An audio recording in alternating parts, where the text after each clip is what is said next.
నమస్తే, welcome back to మన nine TV. నేను మీ యాంకర్ అంజీ. ఈరోజు మనతో పాటు ఉన్నారు నరగోని గారు.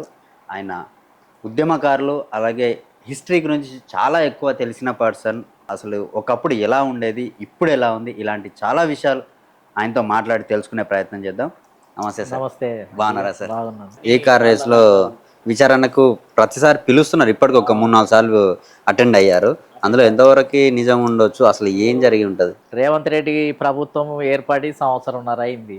ఉమ్, సంవత్సరం నుంచి చెప్తానే ఉన్నాడు, కాళేశ్వరంలో ఇన్ని కోట్ల అవినీతి జరిగింది, ఈ కారు విషయంలో కేటీఆర్కి ఇంత డబ్బు ముట్టింది, ఉమ్. లేకపోతే ఇవన్నీ జరుగుతూనే ఉన్నాయి. ఇప్పటిదాకా ఏమీ అసలు ఎంక్వైరీ పరిశీలన ఏం జరగలేదు. దాని బడ్జెట్ 80,000 కోట్లు అయితే 1,00,000 కోట్ల ఇక అవినీతి ఎక్కడి నుంచి జరిగిందని చెప్పేసి ఆరోపిస్తున్నారు. ఆరోపణలు చేస్తున్నారు.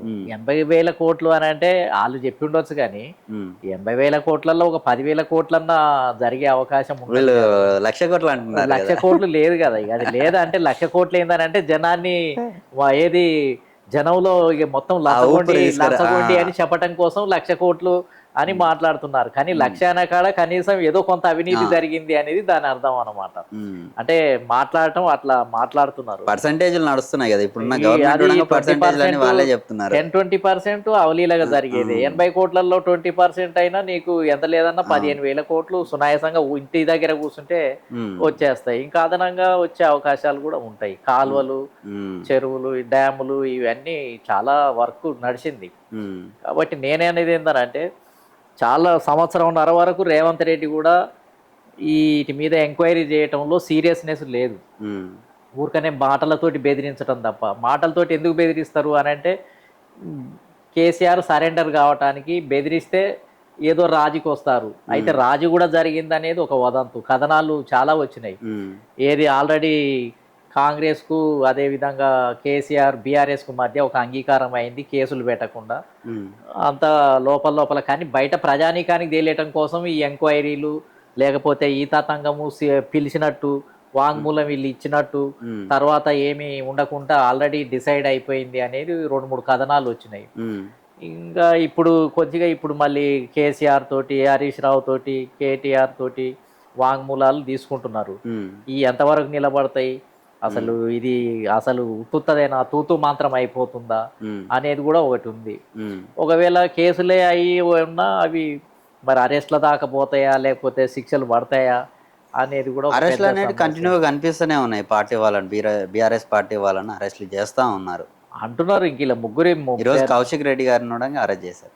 అదే చేసిండు, కానీ అంటే వీళ్ళ కుటుంబం సంబంధించినటువంటి అరెస్టులు జరుగుతాయా అనేది ఒక సమస్య ఉంది. అయితే కాంగ్రెస్ తోటి లోపాయికారి ఒప్పందం ఇండైరెక్ట్గా జరిగింది అనేది. ఎందుకంటే ఇప్పుడు కాంగ్రెస్ పార్టీకి కూడా అవసరం ఉంది ముడుపులు. వాళ్ళకు నేషనల్ లెవెల్లో పార్టీ అధికారంలో లేదు, 2-3 రాష్ట్రాలే ఉన్నాయి. కేసీఆర్ దగ్గర డబ్బు కావాల్సినంత డబ్బు ఉంది. కాబట్టి ఏదో జరుగుతుంది తతంగము అనేది ఒకటి ఉంది. రేవంత్ రెడ్డి గారి గవర్నమెంట్ వచ్చినాక అసలు ఈ రేవంత్ రెడ్డి గారి ప్రభుత్వం ఎవరికి అనుకూలం, ఎవరికి వ్యతిరేకం అనేది తెలియకుండా ఉంది. అసలు గమ్మత్ ఏందనంటే, అసలు ఇంత అసందిగ్ధంగా ఉన్నటువంటి ప్రభుత్వం ఇదే. బీజేపీ తోటి మోడీ దగ్గరికి పోతున్నాడు, ముంగిసని చూసినట్టు చూస్తున్నారు బీఆర్ఎస్ ని, కాంగ్రెస్ ని. ఇద్దరికి పడదన్నట్టు బయట సృష్టిస్తున్నారు, కానీ అట్లేం లేదు. అంత సీరియస్నెస్ కాంగ్రెస్ కు బీఆర్ఎస్ కు ఉన్నదాన్ని చూపించి ఏందనంటే, ఓట్ల కోసం. కానీ బయట జరుగుతున్న ప్రచారం వేరు, ఇంటర్నల్ గా జరిగేది వేరు. కాంగ్రెస్ ఈవెన్ బీజేపీ తోటి కూడా రేవంత్ రెడ్డి గారికి మోడీ తోటి మంచి సంబంధాలు ఉన్నాయి. ఈవెన్ బీజేపీలో ఉన్న కొంతమంది నాయకులు కూడా రేవంత్ రెడ్డి తోటి సన్నిహితంగా ఉన్నారు. ఆయన మీద అటాక్ చేయటం లేదు. చాలా మంది నాయకులు మౌనంగా ఉంటున్నారు, ఏదో ఒకరిద్దరే మాట్లాడుతున్నారు. ఇటువరకు ఫ్లోర్ లీడర్ కూడా మాట్లాడేది, ఆ ఫ్లోర్ లీడర్ కూడా ఇప్పుడు మాట్లాడటం లేదు, మౌనం అయిపోయింది. అంటే చాలా మంది బీజేపీ నాయకులు కాంగ్రెస్ మీద అటాక్ కొనకపోయినా ఏదో సంథింగ్ ఉంది. కాంగ్రెస్ పార్టీ నన్ను త్వరలోనే ముఖ్యమంత్రి నుంచి తీసేస్తే నేను మీ బీజేపీలకే వచ్చే అవకాశం ఉంది, నేను మొదటి నుంచి సంఘ పరివారే, మీ మనిషినే, మళ్ళీ ఎప్పటికైనా మీ మనిషినే అని ఏమైనా లోపల చెప్తున్నారా? మళ్ళీ కాంగ్రెస్ పార్టీలో ఎంతకాలమైనా అది ఏందనంటే, కాంగ్రెస్ పార్టీ ఎప్పుడూ ఒకే తీరుగా ఉండదు. అసంతృప్తులు మొదలైనవి అని అంటే మళ్ళీ ఉత్తమ్ కుమార్ రెడ్డి రంగంలోకి రావచ్చు, కోమటిరెడ్డి రావచ్చు, ఇంకెవరైనా బట్టి ముఖ్యమంత్రి విక్రమార్క పదవిలోకి గారు. రావడానికి అవకాశం ఉంది. ఉమ్, ఇప్పుడు 2.5 సంవత్సరాల్లో కాంగ్రెస్ పార్టీ తీసేస్తుంది. తీసేసినప్పుడు ఉమ్, ఈయన బీజేపీకి అయినా పోవాలి, ఉమ్. ఇంకా బీఆర్ఎస్ వైపు అయితే మరి పోయేది లేదు. కానీ పోతే బీజేపీ సన్నిహిత సంబంధాలు అయితే ఉంచుకుంటారు. సన్నిహిత సంబంధాలు ఎందుకోసము, ఇక వేరే లావాదేవీల కోసము ఉంచుకునే అవకాశాలు ఉంటాయి. కాబట్టి వచ్చిన అవకాశాన్ని సద్వినియోగం చేసుకోవటం. ఉమ్, కాబట్టి నేను అనుకుంటా బీఆర్ఎస్ తోటి మంచిగుంటున్నాడు రేవంత్ సర్కారు, బీజేపీ తోటి కూడా మంచిగుంటుంది. ఉమ్, పైకి ఏందనంటే మళ్ళీ ప్రజలలో ఓట్లల్లో గందరగోళం వచ్చి ఎక్కడ ఇదైపోయిందో కాంగ్రెస్ పార్టీ అని మళ్ళీ పైకి ఇచ్చే ప్రకటనలు, వాంగ్మూలాలు, కేసులు, మళ్ళీ ఈ కార్యక్రమాలు పైన పైన నడుస్తున్నాయి. కానీ 42% బీసీల కోసం అమలు చేస్తామని చెప్పేసి మాట వరకే ఉంది, అమలు మాత్రం కాలేదు. ఎందుకని ఇవ్వట్లేదు? ఇప్పుడు కాంగ్రెస్ ప్రభుత్వం ఏందనంటే బీసీ కులగణన చేపట్టింది. బీసీ కులగణన చేపట్టిన తర్వాత 46% అని జనాభా తేల్చడం జరిగింది. అంతకుముందు 51.5% ఉంది సమగ్ర సర్వేలో కేసీఆర్ నిర్వహించినప్పుడు. కాంగ్రెస్ నిర్వహించినప్పుడు బీసీల జనాభా తగ్గిపోయింది 46%. ఎలా సాధ్యం అది? అది ఎట్లా సాధ్యం అవుతుంది? ఓసీల జనాభా మళ్ళీ పెరిగింది. అదేలా ఓసీల జనాభా 6% పెరిగింది అని చూపించింది. అసలు ఓసీలలోనే కుటుంబ నియంత్రణ ఎక్కువ ఉంటది.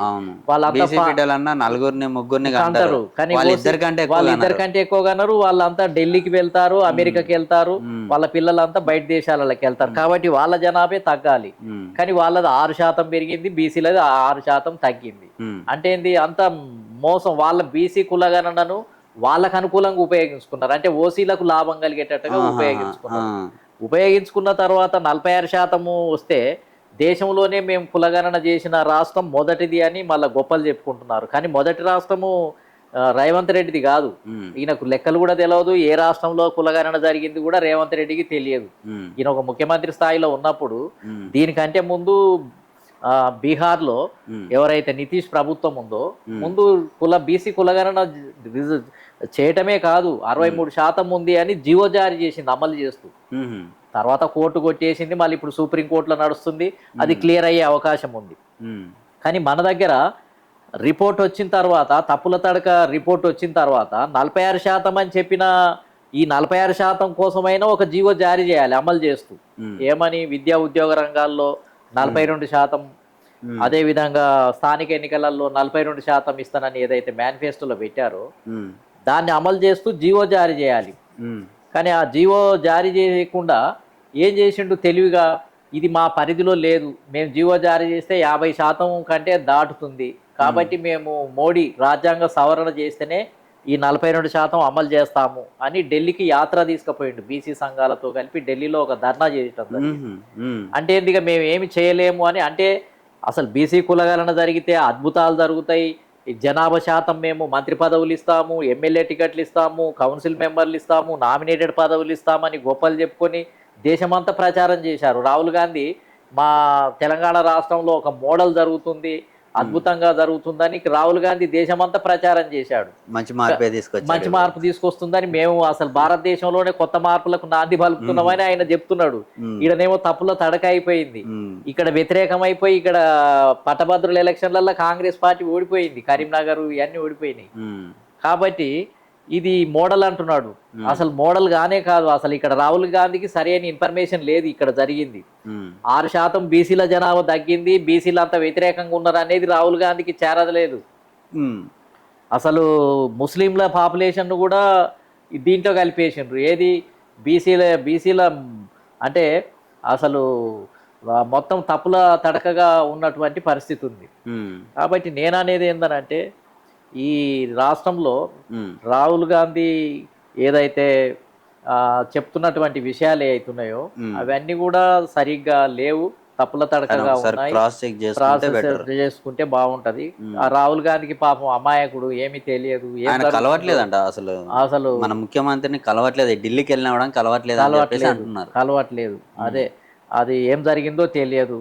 మరి ఆయనకి ఏమన్నా కొట్టిందా మరి ఏమో తెలియదు. కాబట్టి రాహుల్ గాంధీ సైలెంట్ గానే ఉంటున్నాడు మరి.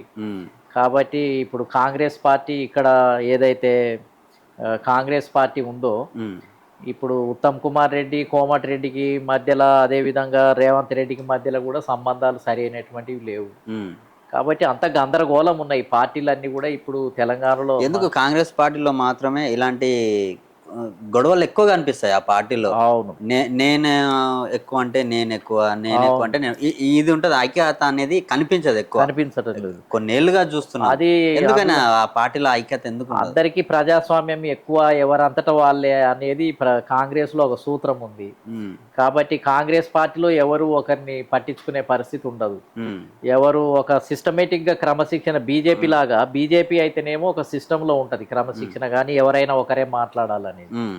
కానీ కాంగ్రెస్ పార్టీలో ఎవరికి వారే లీడరు, ఎవరికి వారే యమునా హీరో, తీరే. యమునా తీరే అన్నట్టుగా ఉంటది. ఉమ్, కాబట్టి కాంగ్రెస్ పార్టీకి ఇప్పుడు వచ్చే ఎన్నికలలో గెలుస్తదనే గ్యారెంటీ లేదిప్పుడు. ఉమ్, ఇప్పుడు ప్రజలలో వ్యతిరేకత వచ్చేసింది. అంత రైతులు, వీళ్ళంత రైతు బంధు అన్నీ ఏ పథకం కూడా అమలు చేయటం లేదు. బడ్జెట్ అమలు చేయటం లేదు. ఉమ్, అన్నీ ప్రజలలో వ్యతిరేకత ఉంది. ఇంకా ఉమ్. వాళ్ళు ఇంకా ఉన్న 2 రాష్ట్రాలు కర్ణాటక, తెలుగు ఈ 2 రాష్ట్రాలు వెళ్ళిపోతాయి అనే నిర్ణయానికి వచ్చి రావటం జరిగింది. ఇది మీ అంజమామతో నా నరగోని సార్ ఇంటర్వ్యూ. నెక్స్ట్ మరో ఇంటర్వ్యూతో మళ్ళీ మీ ముందుకు వస్తాను. అంతవరకు నమస్తే.